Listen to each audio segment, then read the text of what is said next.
যোগীর হাতে জল খাইয়া চিরদিন নরকে পচিবার সাহায্যে তাহার নাই।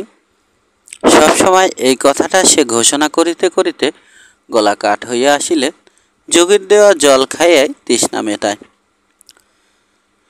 প্রীতমের টাকা আছে অনেক, বলে টাকার লোভে যোগী তাহার সেবা করিতে আসিয়াছে, কিন্তু একটি পয়সা সে যোগীকে দিয়া যাইবে না।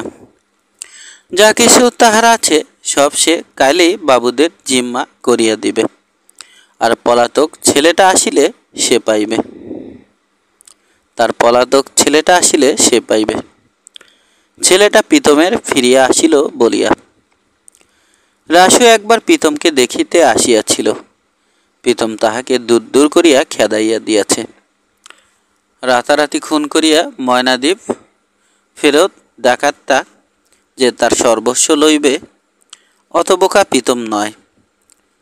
রাসু কাছে আসিলে সে তার ঠ্যাং খোড়া করিয়া দিবে। শীর্ণ হাত দুটি উঁচু করিতেও প্রীতমের কষ্ট হয়। রাসুর ঠ্যাং সে কেমন করিয়া খোড়া করিবে সেই জানে। কুবেরের কাছে রাসু মনোবেদনা জানায়। একমাত্র ভাগ্নে সে প্রীতমের, তাকে প্রীতম ত্যায্য করিয়া দিল। কত দুঃখ কষ্ট পাইয়া সে ফিরিয়া আসিল ময়নাদ্বীপ হইতে। দুদিন বাড়িতে ঠাঁই ছিল না। অম্লান বদনে খেদাইয়া দিল রাস্তায়। মরিবার সময় এখন কাছে থাকিয়া একটু সেবা করিবার জন্য সে বাকুল হইয়াছে, তাহাতেও বুড়া তাহাকে সন্দেহ করিবে, বাড়িতে ঢুকিতে দিবে না। তাছাড়া নিজের ভাগ্নে সে প্রীতমের, বুড়ার টাকা পয়সা বাড়িঘরের একটা অংশ কি তার পাওনা উচিত নয়? কাকে ওসব দিয়া যাইবে বুড়া? কুবের বলে, পোলার লাইগে থুইয়া যাইব কয়। রাসু বলে, পোলা বাইসা আছে নাকি সায়? গাঙে ডুইবা গেছে গা কবে। আলস্যে সময় কাটায় কুবের। গ্রামে জোয়ান মানুষগুলি জীবিকা অর্জনের জন্য বাহির হইয়া যায়। গ্রামে থাকে শুধু বুড়ো, শিশু ও নারীর দল। কুবের শুধু শুনিতে পায় পাকা মুখের আফসোস আর নরম গলার কলহ। বাড়ি বাড়ি ঘুরিয়া সময় কাটায় কুবের। মনটা তাহার ভালো নাই। জগা মাঝির বউ যেন কপিলার অনুকরণ করিয়া হাঁটিতে শিখিয়াছে। ভেজা কাপড়ে পথ চলিতে চলিতে চমকাইয়া উঠিয়া পেছনে কুবেরকে দেখিয়া তাহার চোখে সন্দেহ ঘনাইয়া আসার আগে কুবেরের তো অন্য মনস্কতা ঘটছে না। অপ্রতিভ হইতে হয় কুবেরকে।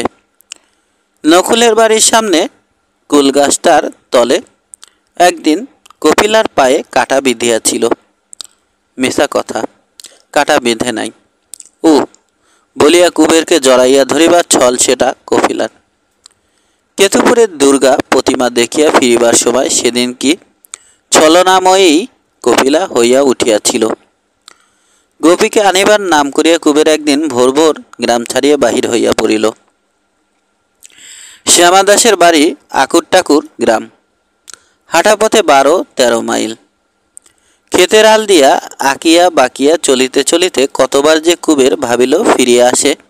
আকুরটাকুরে পৌঁছাইয়া একটা পুকুরে মুখ হাত ধুইতে নামিয়া কতবার সে যে পুকুর ঘাট হইতে সোজা আবার আমিন বাড়ির দিকে হাঁটিতে আরম্ভ করা স্থির করিয়া ফেলিল তার হিসাব নাই।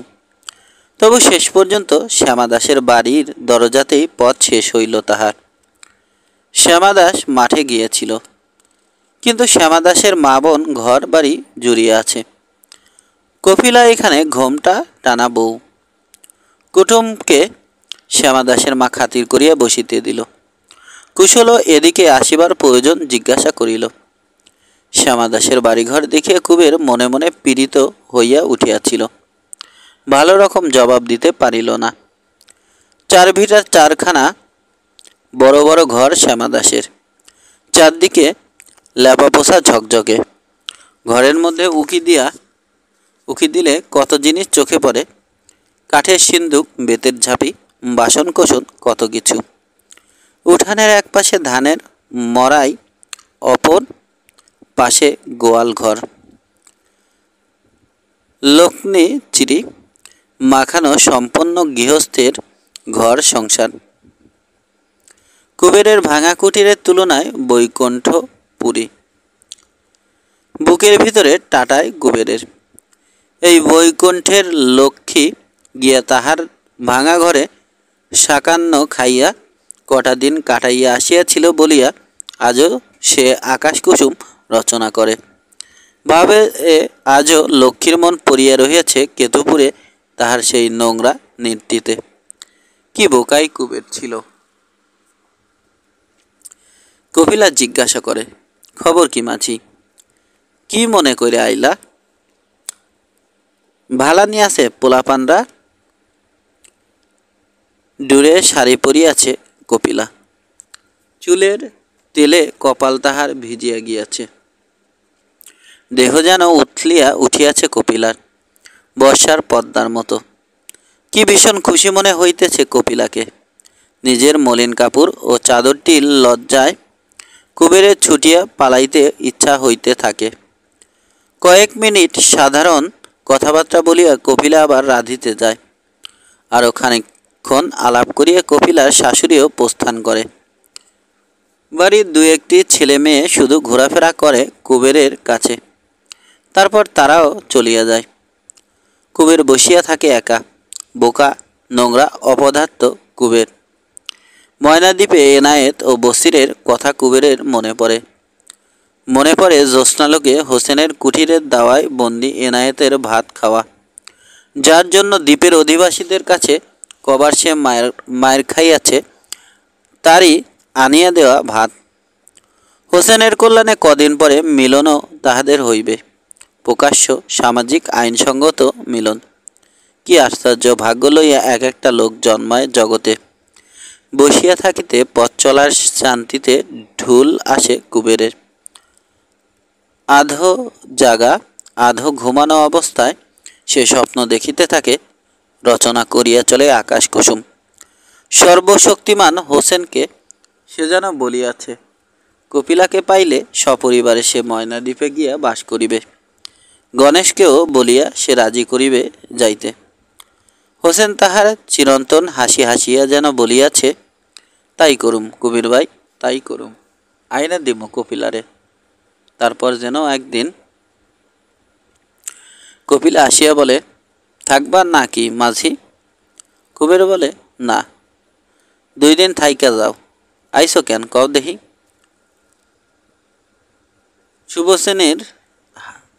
সুবচনের হাটে যামু মন কইরা বাইরে হইছি কপিলা, তাও ভাবলাম তরে দেখা যাই। কপিলা মুচকি হাসিয়ে বলে, সুবচনের হাট নাকি আইস? কুবের বিবন্ন হইয়া বলে, না, হাটে গিয়ে ঘুমাইয়া থাকো গা মাঝি, কাইল হাট কইরা বাড়িতে যাইও। বলিয়া কপিলা রান্নাঘরে যায়। কুবের উঠিয়া নামিয়া যায় উঠানে। লাউ মাচার কাছে গিয়া সে দাঁড়ায়। লজ্জায় মুখখানাতে তাহার মাথার উপর করা কালো হাড়িটার ছায়া পড়ে যেন। কপিলার সঙ্গে সে কেন পারিয়া উঠিবে? পদ্মা নদীর বোকা মাঝি সে।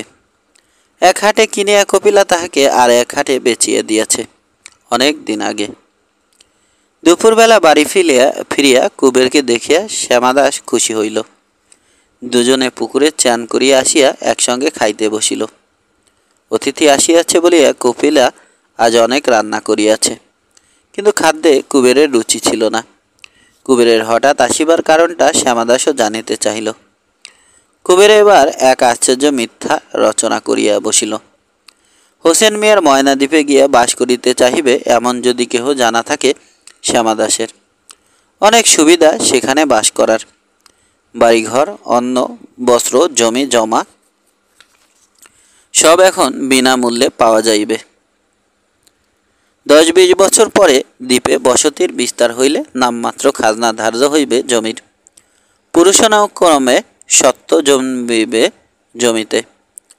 শ্যামাদাস যদি 10 জনকে এই সুবর্ণ সুযোগের সংবাদ জানায়, আর কেহ ময়নাদ্বীপে যাইতে রাজি হইলে কুবেরকে যদি খবর দেয়, বড় ভালো হয়। তবে শ্যামাদাস অবাক হইয়া বলিল, চা বাগানের ঠিকাদারি নিছ নাকি মাঝি? আয়, চা বাগান? কিসের চা বাগান? শ্যামাদাস চলুক না, ময়নাদ্বীপ দেখিয়া আসিবে। আইজি চলুক। তুমি যাও না কেন ময়নাদ্বীপি? শ্যামাদাস জিজ্ঞাসা করিল। কুবের থতমত খাইয়া বলিল, আমিও যামু। আজ এখানে থাকিয়া যাওয়ার জন্য কুবেরকে অনেক অনুরোধ করিল শ্যামাদাস, কিন্তু থাকিবার উপায় কি আছে কুবেরের? গ্রামে গ্রামে ঘুরিয়া তাহাকে ময়নাদ্বীপের বার্তা প্রচার করিতে হইবে। সুবচনের হাটের ভিতর দিয়া আমিনবাড়ির পথ। হাটের শূন্য চালাগুলি খা খা করিতেছিল। পথের ধারে স্থায়ী দোকান ও আড়তগুলি শুধু খোলা আছে। একটা খাবারের দোকানের সামনে নরবরে বেঞ্চিটাতে কুবের বসিয়া পড়িল। ভয়ানক শীত করিতেছিল কুবেরের। শরীরটা ছমছম করিতেছিল, আর চোখ দুটো করিতেছিল জ্বালা। হুড়মুড় করিয়া জ্বর যে আসিতেছে অনেকক্ষণ আগেই সে তাহা টের পাইয়াছিল। বেঞ্চিটা রোদে সরাইয়া চাদর মুড়ি দিয়া সে শুইয়া পড়িল। ক্রমে অপরাহ্ন হইয়া আসিল। দোকানের ছায়া কুবেরকে অতিক্রম করিয়া হাটের চালাগুলির মাথায় উঠিয়া গেল। কুবের তেমনিভাবে পড়িয়া রহিল বেঞ্চিটাতে। শেষে ময়রা তাহাকে ডাকাডাকি আরম্ভ করিয়া দিল। জ্বর আসিবার মুখে ভোজ খাইয়াছিল। অবস্থা বড় শোচনীয় হইয়া পড়িয়াছে কুবেরের। কপিলার স্বামী শ্যামাদাসের অবস্থা ভালো বলিয়া সে জ্বর গায়ে পথে নামিয়া আসিয়াছে। এত জ্বর যে আসিবে কুবের তা ভাবিতে পারে নাই। মাথার মধ্যে যেন কুয়াশা নামিয়াছে, আর শব্দ হইতেছে গম গম। কোথায় কি অবস্থায় সে পড়িয়াছে তাও মাঝে মাঝে গোলমাল হইয়া যাইতেছে সব। সমুদ্র তরঙ্গ, দুর্গাপূজার আলো, অন্ধকার একটা চাচের বেড়ার বাহিরে সারি সারি ঘুমন্ত মানুষ, বারবার জ্বালা নামানো উঠানো, ঝাঁকে ঝাঁকে সাদা মাছের লাফালাফি, সব একাকার হইয়া যাইতেছে। মরা মুখের চাদর সরাইয়া দিলে কুবের আরক্ত চোখে তাহার দিকে চাহিয়া থাকে। বিড়বিড় করিয়া বলে, শ্যামাদাসে খবর দিবা? আকুর টাকুরের শ্যামাদাস। সন্ধ্যার পর কুবের আবার ফিরিয়া গেল কপিলার কাছে। তাহাকে বিছানায় শোয়াইয়া একটা মোটা কাঁথা তাহার গায়ে চাপাইয়া দিয়া কপিলা রাঁধিতে গেল। অন্ধকার ঘরে কুবের শুইয়া রহিল একা। শেষ রাতে ঘাম দিয়া কুবেরের জ্বর ছাড়িয়ে গেল, সেই সঙ্গে ঘুমও ভাঙিয়া গেল তাহার। আর ঘুম আসিল না। একটা বিশ্রী বোটকা গন্ধে সে বড় অস্বস্তি বোধ করিতে লাগিল। অল্প অল্প আলো হইলে সে উঠিয়া আসিল। ঘরখানা খুবই ছোট। ঘরের অর্ধেক জুড়িয়া পাটের স্তূপ, আর দরজার কাছে প্রকাণ্ড একটা পাঠা বাঁধা। শুইয়া শুইয়া দাঁড়িয়ে নাড়িয়া জাবর কাটিতেছে। শরীরটা বড় দুর্বল বোধ হইতেছিল কুবেরের। ধীরে ধীরে উঠিয়া সে বসিয়া গেল। কপিলা উঠানে গবর লেপিতেছিল। বলিল, কি বা মাসি? কুবের ক্ষীণস্বরে বলিল, জ্বর নাই। আমি অক্ষণ যামু কপিলা। এখনে যাইবে কুবের? এই ভোরে? নাইবা গেল সে আজ দুর্বল শরীর লইয়া। একটু সুস্থ হইয়া কাল গেলে হয় না? অন্তত কিছু খাইয়া যাক সে। এখন এই দুধ দুহিয়া কপিলা জাল দিবে, একটু দুধ খাইয়া যাক। না, কুবের কিছু খাইবে না, প্রয়োজন নাই। পাঠাও পাটের সৌরভে তার পেট ভরিয়া গিয়াছে। বিষণ্ণ বদনে কুবের মাথা নাড়ে। পদ্মা নদীর কুল ছাড়িয়া 10 মাইল তফাতে চলিয়া আসিয়াছে সে। মন কেমন করিতেছে ছান। গঙ্গার বাতাস গায়ে না লাগিলে, কেতপুরের মেছগন্ধ না শুকিলে সে সুস্থ হইবে না। কপিলা গোবর লেপায় স্থগিত করিয়া বলে, গোসা করছ মাঝি? গোসা কইল না। ঘর ভরা মানুষের পাল, ঘর নিয়ে আসে, আর তোমারে দিমু শোনের লাগিয়া? কুবের বলিল, হরে কপিলা হ, বেজাল পারিস না। তোর বেজালে গাও জ্বলে। গাও জ্বলে মাঝি? গাও জ্বলে? হ জ্বলে। গরু ছাগল ভাবছ আমারে তুই? খেলা করো আমার লগে? তরে চিনি গেলাম কপিলা, প্রণাম কইরা গেলাম তোরে। কপিলা ফিসফিস করিয়া বলে, চুপ করো মাঝি, বাবাকে শুনব। যাইবা যাও, কি আর কমো তোমারে। একা কথা কহিয়া দি মাঝি। মাথা খাও দিদিরে, কথাটা কইও। কইও কপিলা পরের ঘরের বউ। পরের শাসনে কপিলার মুখে রাও নাই। অতিথি কই থাকব, অতিথি কি খাইব, কপিলারে কেডা জিগায়। দোষী কইর মাঝি সাইপ, কিন্তু এই কথাটা কইও দিদিরে, মাথা খাও মাঝি কইও। কার লগে কথা কস বউ? ঘরের ভিতর হইতে শাশুড়ি জিজ্ঞাসা করে। কপিলা চাপা সুরে বলে, যাও গা মাঝি। কেন আইছিলা তুমি? আমিনবাড়ির হাসপাতাল হইতে গোপীকে সঙ্গে করিয়া জলপথে কুবের গ্রামে ফিরিল। তাহার শীর্ণ চেহারা দেখিয়া মালা বারবার জিজ্ঞাসা করিল কি হইয়াছিল তাহার, ফিরিতে এত দেরি হইল কেন। প্রশ্নগুলিকে এড়াইয়া গেল কুবের। অল্প সময়ের মধ্যে অকস্মাৎ অনেকগুলি বিচিত্র অভিজ্ঞতা কুবেরকে যেন নতুন মানুষ করিয়া দিয়াছে। নদী তীরে একটানা জীবনে তাহার গত কয়েকটি মাস চিরস্মরণীয়। কোথায় ছিল কপিলা? কোথায় ছিল আশ্বিনের ঝড়? কোথায় ছিল ময়নাদ্বীপ? সব একসঙ্গে ভিড় করিয়া আসিয়াছে তাহার জীবনে। গ্রামে ফিরিয়া কুবের দেখিল রাসু ইতিমধ্যে প্রীতমের সঙ্গে ভাব করিয়া ফেলিয়াছে। যুগীর ছেলে হইয়াছে। প্রীতমকে কে আর দেখিবে? কাজটা তাই পাইয়াছে রাসু। যুগের মতো রাসুকেও সে সর্বদা শাপান্ত করে। রাসু নীরবে সেবা করে বুড়োর, রাগও করে না, দুঃখিতও হয় না। রাসুর ধৈর্য দেখিয়া কুবের খুশি হয়। প্রীতম খুশি থাকিলে রাসু হয়তো কিছু পাইবে টাকা করি, গভীরই ভালো হইবে তাহাতে। এমনকি প্রীতমকে দেখিতে গিয়া তার কাছে রাসুর কিছু প্রশংসাও করিয়া আসে কুবের। বলে মনটা ভালো রাসু, দয়ামায়া আছে রাসুর বুকে। নকুল টকুলের মতো পাজি সে নয়। প্রীতম শুনে কিন্তু বিশ্বাস করে না। বলে, অরে তুই চিনিস না কুবির, ও ডাকাত। একদিন আমার বুকে চাকু মাইরা সর্বস্ব নিয়ে পালাইব হারামজাদা। তুই আসল কোন তালে, আসস কোন তালে? কুবের প্রতিবাদ করে, না রাসু সেরকম নয়, বড় ভালো মান রাসু। কয়েকদিন পর হোসেন মিয়া ফিরে আসিলে কুবেরের অলস দিনগুলি শেষ হয়।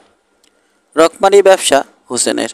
ধান পাট বিড়ি পাতা তামাক গুড় চিনি মশলাপাতি এক একবার এক এক রকম বোঝাই নিয়া কুবের বন্দর হইতে বন্দরে যাতায়াত করে। গোয়ালন্দের অপর তীরে একবার 700 ছাগল আসিয়া হাজির। সারাদিন ধরিয়া কুবের তাহাদের নদী পার করিল। ছাগলের গন্ধে বারবার তাহার মনে পড়িতে লাগিল কপিলার বাড়িতে এক কষ্টকর রাত্রি যাপনের কথা। বাড়িতে পরের শাসনে নিরুপায় নির্বাক বউ কপিলা, যেখানে তাকে পাট জমানো পাঠা বাঁধা ভাঙা ঘরটায় শুইতে দিয়েছিল। তারপর একদিন চাঁদপুর যাওয়ার হুকুম পাওয়া গেল। তাড়াতাড়ি যাইতে হইবে। দিবারাত্রি নৌকা বাহিয়া যাওয়া চাই। গণেশ বিরক্ত হইয়া গজগজ করিতে লাগিল। শম্ভু ও বগা বহুদিন হোসেনের অধীনে কাজ করিয়াছে, তাহারা কিছুই বলিল না। প্রাণপণে বৈঠা বাহিয়া কুবেরকে অবাক করিয়া দিল। হোসেনকে কুবের এখন কিছু কিছু চিনিতে পারিয়াছে। সাধারণত সময়ের হিসাব হোসেনের একটু শিথিল। নৌকার খেপ দিতে মাঝিরা দেরি করিলে কিছু বলে না সে। শম্ভু বগা তাই গা ছাড়িয়া দিয়া বৈঠা ধরে, কুবেরকে তারা গ্রাহ্য করে না। কিন্তু হোসেন যখন মুখ ফুটিয়া বলে যে দ্রুতগতি প্রয়োজন, শম্ভু বগার শৈথিল্য অন্তর্হিত হয়। এমনভাবে বইটা বাহিতে থাকে তাহারা যেন ভূতে পাইয়াছে তাহাদের। মনে মনে সায় দেয় কুবের, এমনিভাবেই কাজ নিতে হয় বটে মানুষের কাছে, এমনই কৌশল। একটু দেরিতে যখন কিছুই আসিয়া যায় না মাঝিদের সঙ্গে, তখন বকাবকি না করিলে তাড়াতাড়ির সময় দুবার বলিতে হয় না। এতটুকু ইঙ্গিত পাইলে অলস্য পরিতৃপ্ত মাঝিরা সহসা অতিমাত্রায় কর্মঠ হইয়া ওঠে। হোসেনের বহুমুখী প্রতিভার পরিচয় কুবের প্রতিনিয়তই পায়। বিস্তৃত তাহার কর্মক্ষেত্র, এখানে ওখানে ছড়ানো তাহার জীবন, এলোমেলো তাহার চলাফেরা, তবু চারদিকে সামঞ্জস্য, সব নিয়মে বাঁধা। একটা জটিল বিশৃঙ্খলায় সে সব শৃঙ্খলাবদ্ধ করিয়া দিয়াছে। চাঁদপুরে হোসেন মিয়া নৌকা যোগ দিল। ময়নাদ্বীপের পথেই এবারও নৌকা চলিল। নোয়াখালীর উপকূলে ক্ষুদ্র একটি গ্রামের কাছে নৌকা বাঁধা হইল। নৌকায় বোঝাই দেওয়া হইল নারিকেল। বোঝাই শেষ হইল, কিন্তু নৌকা খুলিবার হুকুম হোসেন দিল না। 2 দিন সেখানে নিষ্কর্মা হইয়া তাহারা বসিয়া রহিল। 3য় দিন সন্ধ্যার সময় নদীর মোহনার দিক হইতে মশুরি বোঝাই প্রকাণ্ড একটা সমুদ্রগামী বোট আসিয়া ভিড়িল পাশে। চট্টগ্রামবাসী এক বৃদ্ধ মুসলমান আসিয়া অনেকক্ষণ হোসেনের সঙ্গে করিল পরামর্শ। বোট হইতে তারপর ত্রিপল মোড়া কি যেন আসিল এই নৌকায়। ছইয়ের মধ্যে পাটাতনের তলে হোসেন তাহা লুকাইয়া ফেলিল। তারপর হোসেন ও বৃদ্ধ মুসলমান নামিয়া গেল তীরে। গুনিয়া গুনিয়া হোসেন কতগুলি নোট তাহার হাতে দিল। নৌকায় ফিরিয়া আসিয়া বলিল, নাও খোলো কুবের ভাই। বড় কৌতূহল হইতেছিল কুবেরের। পাটাতনের নিচে কি লুকাইয়া রাখিয়াছে হোসেনকে প্রশ্ন করিবার সাহস কুবেরের হইল না। অনেক রাত্রে নৌকা রাধিবার আয়োজন করিবার সময় শম্ভুকে সে চুপি চুপি জিজ্ঞাসা করিল। শম্ভু বলিল, অ্যাফিম মিয়া, অ্যাফিম। চুপ যাও। অ্যাফিম? চুপি চুপি অ্যাফিমের ব্যবসা করে হোসেন? এ তো ভালো কথা নয়। নানা দিকে কত উপার্জন হোসেনের, এইসব অশুদ্ধ উপায়ে অর্থ সংগ্রহের চেষ্টা কেন তার? তাছাড়া চোরাই অ্যাফিমের ব্যবসা তো সহজ বিপদের কথা নয়। ধরা পড়িলে কি উপায় হইবে তখন? কুবেরের ভয় করিতে লাগিল। হোসেন মিয়ার সঙ্গে যেদিন সে ভিড়িয়াছে সেই দিন হইতেই সে জানে একদিন অনিবার্য বিপদ আসিবে, একেবারে সর্বনাশ হইয়া যাইবে। আজ কুবের বিপদের স্বরূপটা বুঝিতে পারিল। আজ হোক কাল হোক হাতে পড়িবে হাতকড়া। তারপর 2-10 বছর জেলের বাহিরে কুবেরকে আর খুঁজিয়া পাওয়া যাইবে না। ছইয়ের ভিতরটা হোসেন মিয়া দখল করিয়াছে। নৌকার উন্মুক্ত অংশে হোগলার ঢাকনি চাপাইয়া মাঝিরা শয়ন করে। শুইয়া শুইয়া কুবের অনেক আবল তাবল চিন্তা করিল। একবার ভাবিল, এবার গায়ে ফিরিয়া হোসেন মিয়ার নৌকায় আর সে কাজ করিবে না। জেলে যাওয়ার চেয়ে না খাইয়া মরাও ভালো। কিন্তু না খাইয়া মরার সঙ্গে কুবেরের পরিচয় আছে। হোসেন মিয়ার সঙ্গে ভিড়িয়া জীবনে যে সচ্ছলতার সুখ জানিয়াছে, এই কাজ ছাড়িয়া দিলে যে অবস্থা তাহার হইবে খানিকক্ষণ সে বিষয়ে চিন্তা করিয়া কুবের বুঝিতে পারে। জানিয়া শুনিয়া ইচ্ছা করিয়া দারিদ্র্যকে বরণ করিবার ক্ষমতা আর তাহার নাই। ক্ষোভে কুবেরের চোখে জল আসে। এ কি অন্যায় হোসেন মিয়ার! এইসব বিপজ্জনক কাজগুলি বাদ দিলে তাহার তো কাজের অভাব নাই। সেসব কাজে ব্যতীত না রাখিয়া কুবেরকে কেন সে এই বিপদের মধ্যে টানিয়া আনিয়াছে? তারপর কুবের ভাবে, এইসব লাভের অংশও তো তার পাওয়া উচিত। জেলে যাওয়ার ঝুঁকি যার, সে কি শুধু বৈঠা বাহিবার মজুরিই পাইবে? মনে মনে কুবের কলহ করে হোসেনের সঙ্গে। কল্পনায় সে বারবার এই ঘটনাগুলি ঘটাইয়া যায়। হোসেনের অন্যায়টা বুঝাইয়া দিতে সে ভারী অনুতপ্ত হয়। তাড়াতাড়ি কোমরের কালো বেল্ট হইতে এক তোড়া নোট নিয়ে সে কুবেরকে দেয়। 4 ভিটায় 4খানি বড় বড় ঘর তোলে কুবের। গোয়াল করে, ধানের মারাই করে, ঝাঁকার উপর লাউলতা তুলিয়া দেয়। তারপর একদিন কপিলাকে নিমন্ত্রণ করে। কপিলার পা দুটি জড়াইয়া ধরিয়া বলে, যে তাকে ছাড়িয়া থাকিতে বুক ফাটিয়া গিয়াছে কুবেরের। ও কপিলা, আমারে ফেলে যাইস না, যাইস না। আমি মইরা গেলাম কপিলা, তোরে না দেখা। কেতুপুরে ফিরিয়া কুবের এক আশ্চর্য সংবাদ শুনিল। প্রীতমের বাড়িতে চুরি হইয়া গিয়াছে। গভীর রাত্রে ঘরে শীত কাটিয়াছে চোর। ঘরের কোণের কোথায় প্রীতম মস্ত একটি ঘটি ভরিয়া টাকা পুঁতিয়া রাখিয়াছিল, চোরের তাহা জানিবার কথা নয়। তবু সেখানটা খুঁড়িয়াই ঘটিটা চোর নিয়া গিয়াছে। টাকার শোকে বড় কাতর হইয়া পড়িয়াছে প্রীতম। চুরির ব্যাপারে রাসুকেই সে সন্দেহ করে। রাসু নিজে সিঁধ দিয়াছে এ কথা সে স্পষ্ট বলে না। তবে চোরের সঙ্গে রাসুর যে যোগ আছে তাতে প্রীতমের সন্দেহ নাই। ঘরের লোক বলিয়া না দিলে ঘটির সন্ধান চোর পাইত কোথায়? প্রীতমের গালাগালিতে রাসু কখনো রাগ করে নাই, কিন্তু এবার চুরির অপবাদ দেওয়া মাত্র প্রীতমকে আচ্ছা করিয়া কড়া কড়া কথা বলিয়া সে চলিয়া গিয়াছে। এটাও বড় সন্দেহজনক।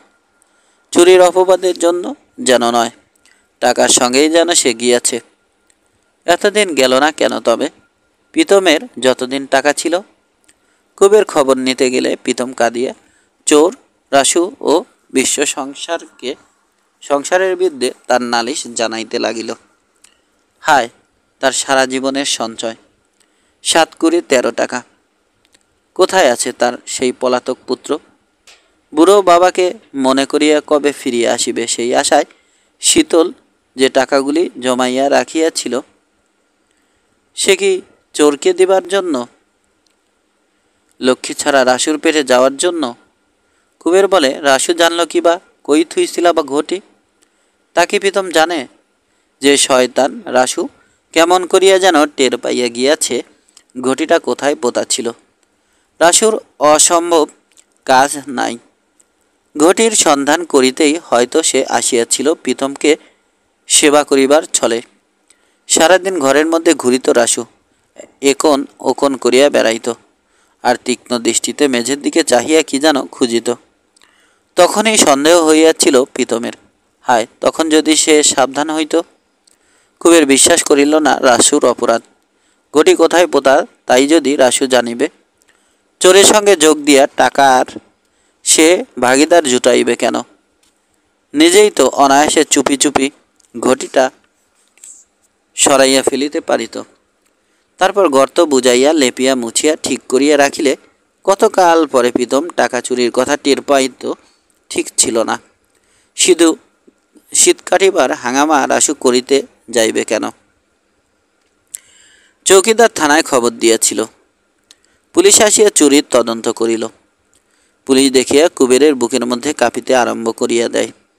হোসেন মিয়ার সঙ্গে এবার নৌকা যাত্রা করিয়া আসিয়া পুলিশের জন্য চিরন্তন স্বাভাবিক ভীতিটা কুবেরের অস্বাভাবিক রকম প্রখর হইয়া উঠিয়াছে। পুলিশের কাছে প্রীতম অম্লান বদনে বলিয়া দিল রাসুকে সে সন্দেহ করে। রাসুকে অনেক জিজ্ঞাসাবাদ করা হইল, তার ঘরখানা খুঁজিয়া দেখা হইল। তারপর রাসুর হাতে হাতকড়া না দিয়াই পুলিশ চলিয়া গেল। না, রাসুর বিরুদ্ধে কোনো প্রমাণ নাই। পুলিশ চলিয়া গেলে প্রীতমের বাড়ির সামনে দাঁড়াইয়া অনেকক্ষণ রাসু যা মুখে আসিল তাই বলিয়া প্রীতমকে অভিসম্পাত করিল। শুনিয়া কে বলিবে প্রীতম তার মামা? তারপর একদিন সকালে কুবেরের কাছে আসিয়া রাসু জিজ্ঞাসা করিল, কবে বিয়া দিবা? কুবের তৎক্ষণাৎ সন্দিগ্ধ হইয়া বলিল, গতিক কিরে রাসু, প্রীতম খুড়ার টাকা তুই নিছস? রাসুর মুখখানা একটু বিবর্ণ হইয়া গেল বই কি। সে বলিল, কি কও লখার বাপ, আয়, টাকা নাই আমার, কাম করি না আমি? কি কাম করস? শেতলবাবু কাম দিছেন বাবু নাই, মামার ঘরে চুরি করুম? অমন কথা কইও না লখার বাপ। তখন কুবের বলিল, 15 টাকা দিয়েছ না কেন তবে? রাসু বলিল, দিমু। কবে বিয়ে দিবা কও? গোপী সারিয়া উঠিতেছিল। এখনো যে ভালো করিয়া হাঁটিতে পারে না বটে, তবে ক্রমেই পায়ে জোর পাইতেছে। মাসখানেক পরে বিবাহ তাহার দেওয়া যায়, কিন্তু বিবাহের আগে টাকাটা কুবেরের পাওয়া চাই, মেয়ের গায়ে ওঠা চাই গহনা। রাসুর মুখের কথায় নির্ভর করিয়া থাকিবার পাত্র সে নয়। যথাসময়ে টাকা ও গহনা দিবার প্রতিজ্ঞা করিয়া রাসু বিদায় হইল। প্রতিজ্ঞা করিল সে অবলীলা ক্রমে। রাসুর যেন টাকার ভাবনা শেষ হইয়াছে বাবুদের নৌকায় কাজ পাইয়া। সে যেন বড়লোকই হইয়া গিয়াছে।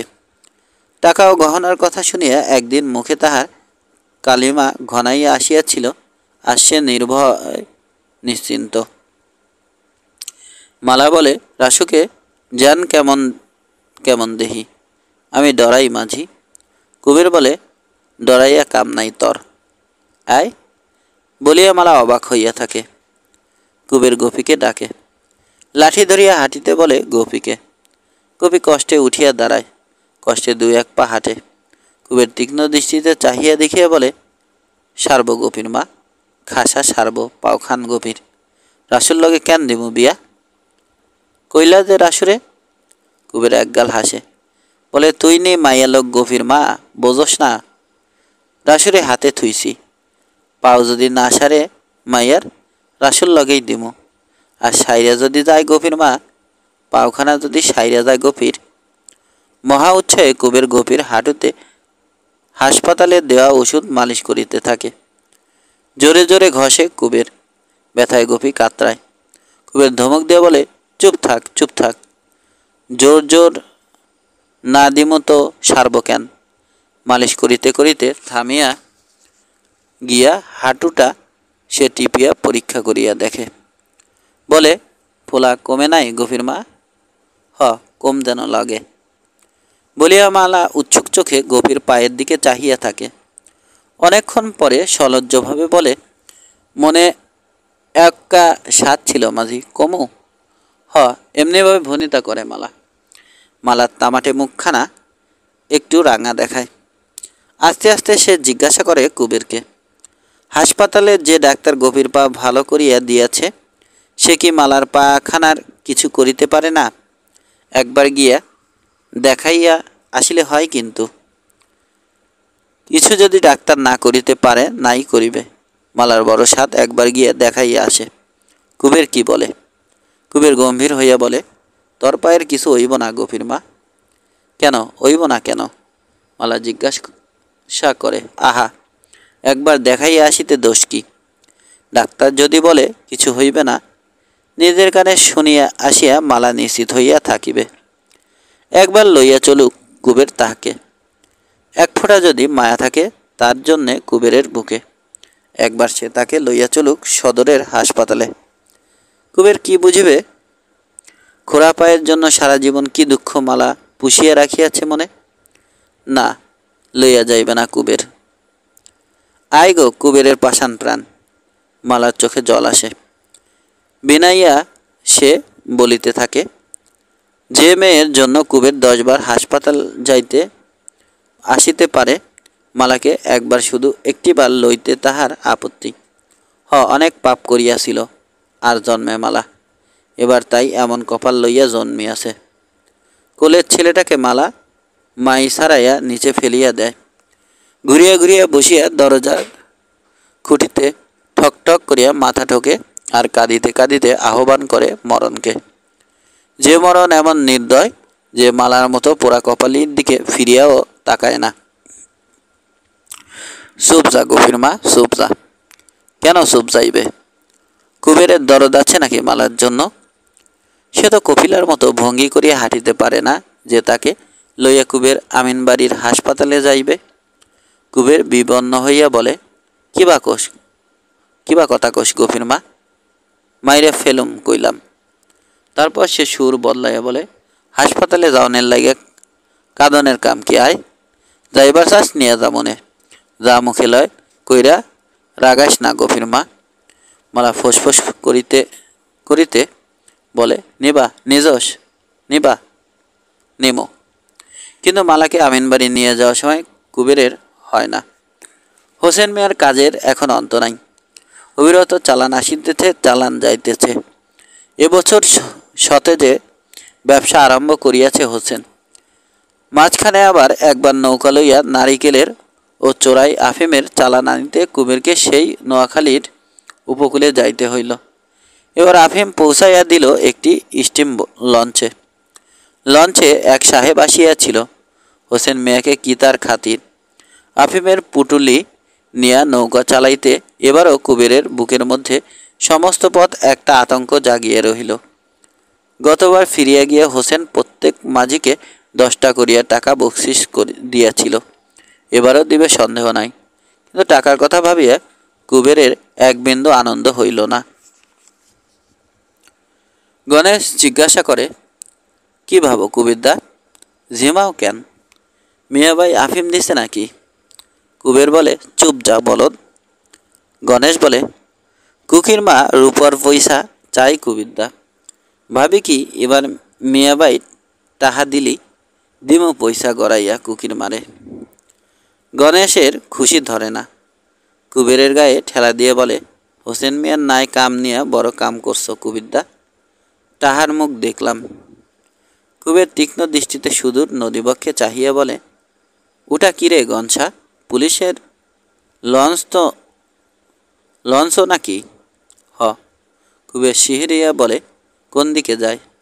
আমাগার দিকে আহে দেখি কুবিরদা। কুবের বিবর্ণ মুখে হোসেন মিয়ার কাছে যায়, ফিসফিস করিয়া বলে, পুলিশ লঞ্চ আহে মিয়া সাব।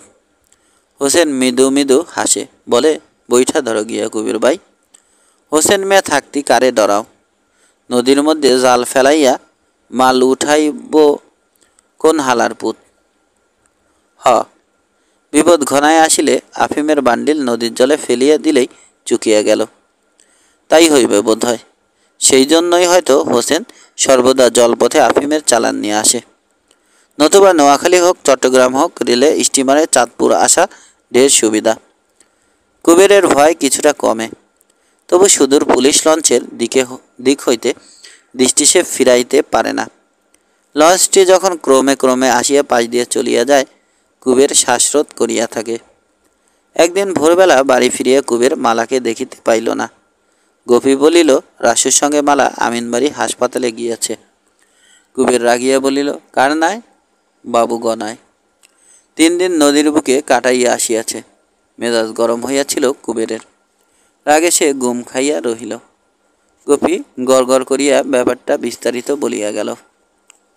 মালা কদিন থেকে রাসুকে তোষামত করিতেছিল। কাল মেজবাবু মোকদ্দমার জন্য আমিনবাড়ি গিয়াছেন। সেই সুযোগে বাবুকে বলিয়া কহিয়া মালা ও রাসু সঙ্গে গিয়াছে। মেজবাবুর নৌকায় মালা আমিনবাড়ি গিয়াছে। তার দিকে কুবের কটমট করিয়া তাকায়। গোপী যেন অপরাধিনী। গোপী ভয়ে ভয়ে বলে, লখা লগে গেছে বাবা। সারাদিন কুবের বাড়ি ছাড়িয়া নড়িল না।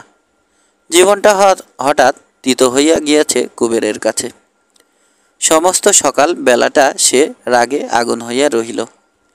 নিধুমাঝি আলাপ করিতে আসিলে তাহাকে অকথ্য গালাগালি করিয়া ভাগাইয়া দিল। বিনা দোষে মারিয়া চণ্ডীকে করিয়া দিল আধমরা। তারপর রাগ কমিয়া অপরাহ্নে আসিল বিষাদ। সন্ধ্যা হইল, মালা ফিরিল না।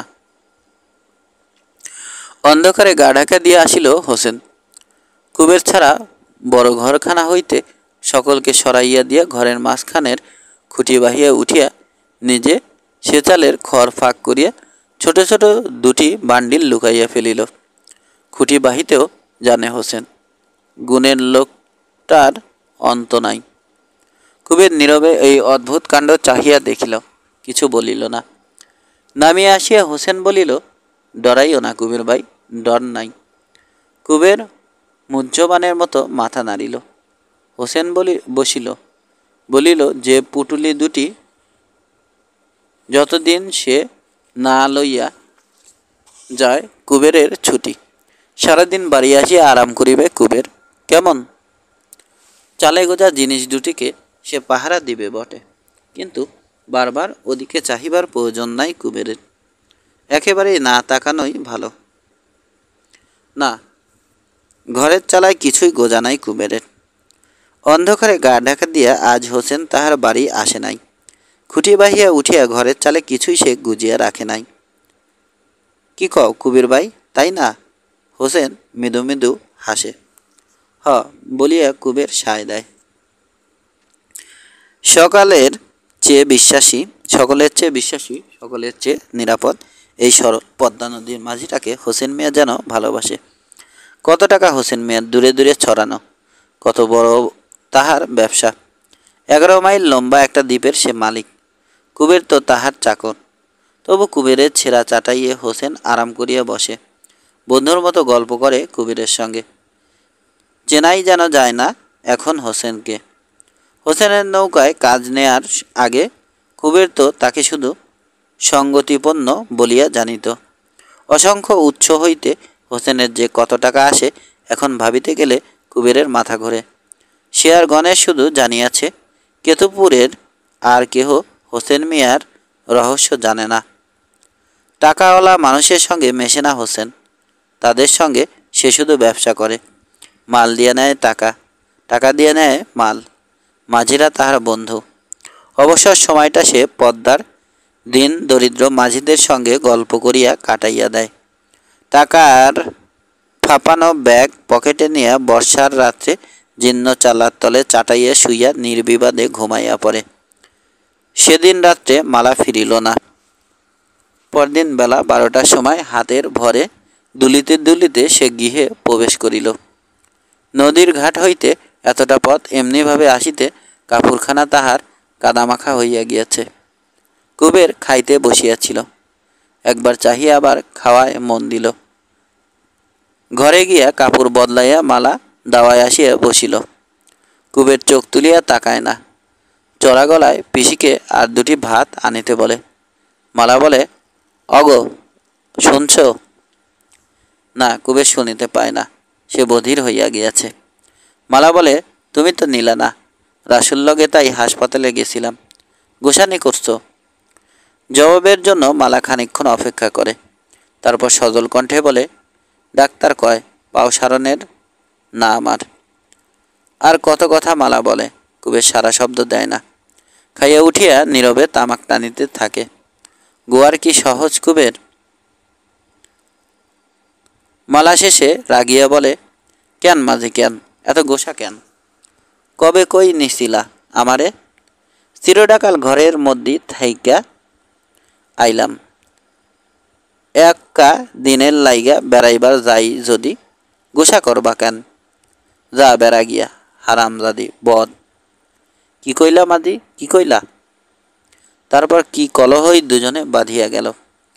প্রতিবেশীরা ছুটিয়া আসিল, দাঁড়াইয়া দেখিতে লাগিল মজা। শেষে রাগের মাথায় কুবের হঠাৎ কলিকাটা মালার গায়ে ছুড়িয়া মারিল। কলিকার আগুনে মালা ও তাহার কোলে শিশুটির গা স্থানে স্থানে পুড়িয়া গেল। কাপড়েও আগুন ধরিয়া গেল মালার। সিঁদুরবন ছুটিয়া আসিয়া কাপড়খানা খুলিয়া লইল। নিজের কাপড়ের আঁচল দিয়া লজ্জা নিবারণ করিল মালার। দুঃখিনী সে, বড় ছেঁড়া তাহার কাপড়খানা।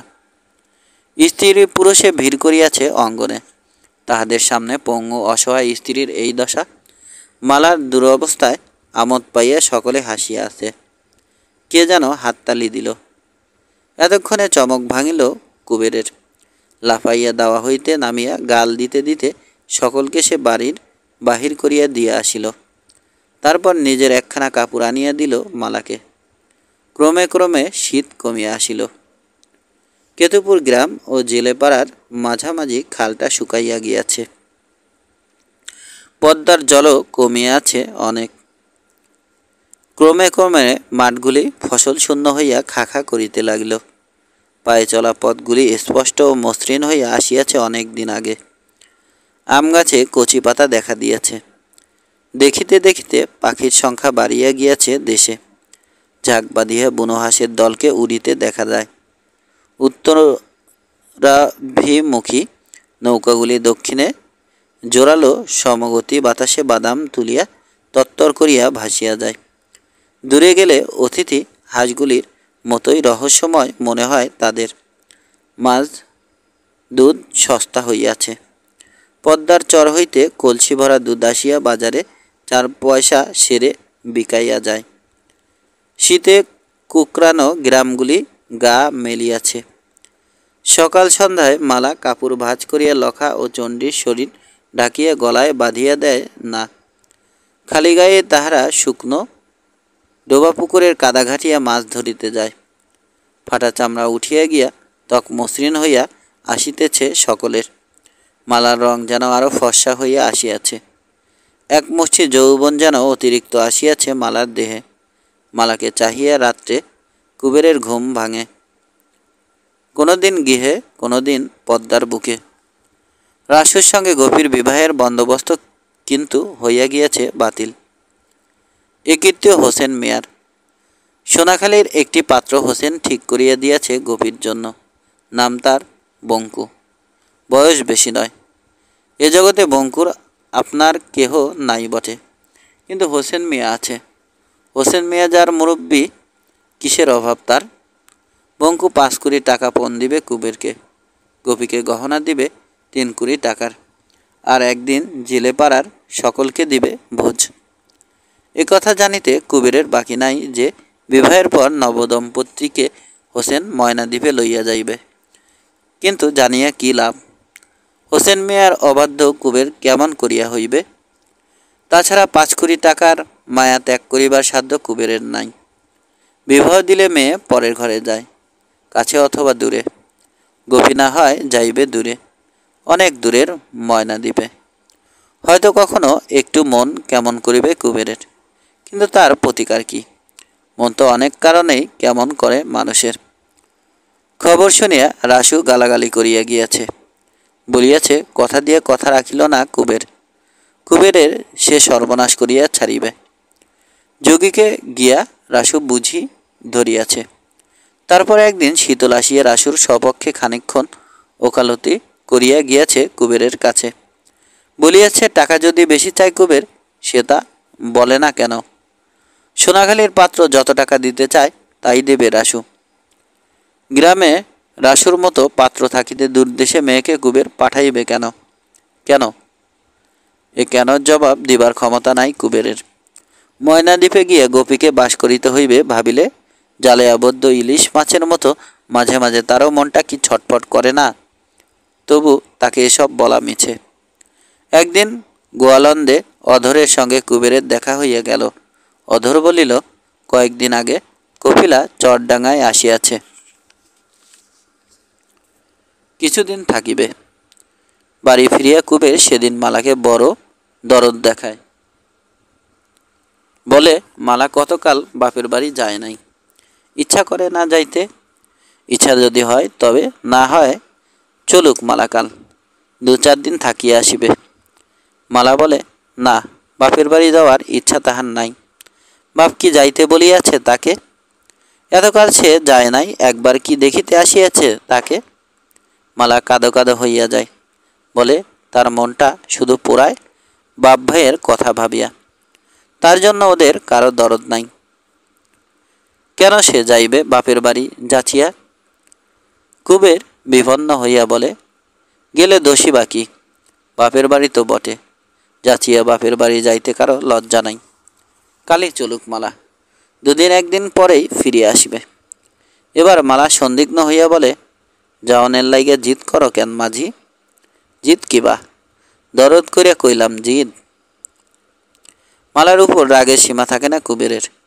চরডাঙ্গা যাওয়ার আর তো কোনো ছুতা তাহার নাই। জামাই অকারণে শ্বশুর বাড়ি গেলে দোষ অবশ্যই কিছুই হয় না, কিন্তু এখন কপিলা ওখানে আছে।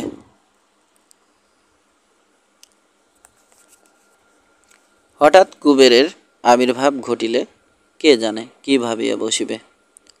বসিয়া বসিয়া কুবের উপায় চিন্তা করে আর ক্রুব্ধ চোখে মালার দিকে থাকিয়া থাকিয়া তাকায়। আজ বসন্তের আদর্শ আবহাওয়া আসিয়াছে। কেতুপুরে দোলের উৎসব হইবে কাল। লখা ও চণ্ডী আবির কিনিয়া আজই অঙ্গনে খানিক ছড়াইয়াছে। বিকালে পদ্মার ঘাটে নৌকার তদবির করিতে গিয়া কুবেরের আরও মন কেমন করিতে থাকে। কাব্যের মসৃণ মার্জিত মন কেমন করা নয়। তার ভীরু প্রকৃতির সঙ্গে যতখানি খাপ খায় ততখানি দুরন্ত মানসিক অস্থিরতা। পেট ভরিয়া খাইতে পাইয়া শরীরটা কুবেরের ভালো হইয়াছে। খাদ্য যতটুকু শক্তি দিত আগে, ব্যয় করিতে হইত তার 10 গুণ। এখন যেটা শুধু বন্ধ হয় নাই, সেটা শুধু বন্ধ হয় নাই, বিশ্রামও জুটিয়াছে অনেক। মনেরও যেন তাতে বাকুল হওয়ার ক্ষমতা বাড়িয়াছে এবং কমিয়া গিয়াছে দুর্বল অভিমান। সিদ্ধি বা আফিমের নেশার মতো আগে যা কুবেরের মনকে অনেকটা শান্ত করিয়া রাখিত, নৌকায় বসিয়া কুবের যেন ভুলিয়া যায় যত নিষ্ঠুরতা করিয়াছে কপিলা, যত দুর্বোধ্য নির্মম খেলা সে করিয়াছে তার সঙ্গে। মনে পড়ে শুধু কপিলাকে, কপিলার লীলা, চাপল্য, কপিলার হাসি ও ইঙ্গিত, তেলে ভেজা চুল ও কপাল আর বেগুনি রঙের শাড়িখানি। আর মনে পড়ে শ্যামাদাসের উঠানে ভোরবেলা গোবর লেপায় রত কপিলাকে। মালাকে বলিবার অনুরোধ মেশানো তার শেষ শকাতর কথাগুলি। কেন আইছিলা মাঝি? জিজ্ঞাসা করিয়াছিল না কপিলা? হ, ও জিজ্ঞাসার মানে কুবের বুঝে। আবার তাই যাইতে চায় কুবের কপিলার কাছে। এখনই যাইতে চায় শস্যহীন শুকনো মাঠগুলি ঊর্ধ্বশ্বাসে পার হইয়া চরডাঙ্গায় কপিলা যেখানে চুল বাঁধিতেছে। কুবেরকে দেখিয়া তার বোতলটি কাত করিয়া আরও খানিকটা তেল মাথায় ঢালিবে কপিলা। তার উত্থলিত দুটি বাহু, মুখের ছলনা ভরা হাসি, বসিবার দুর্বিনীত ভঙ্গি সব পাগল করিয়া দেবে কুবেরকে।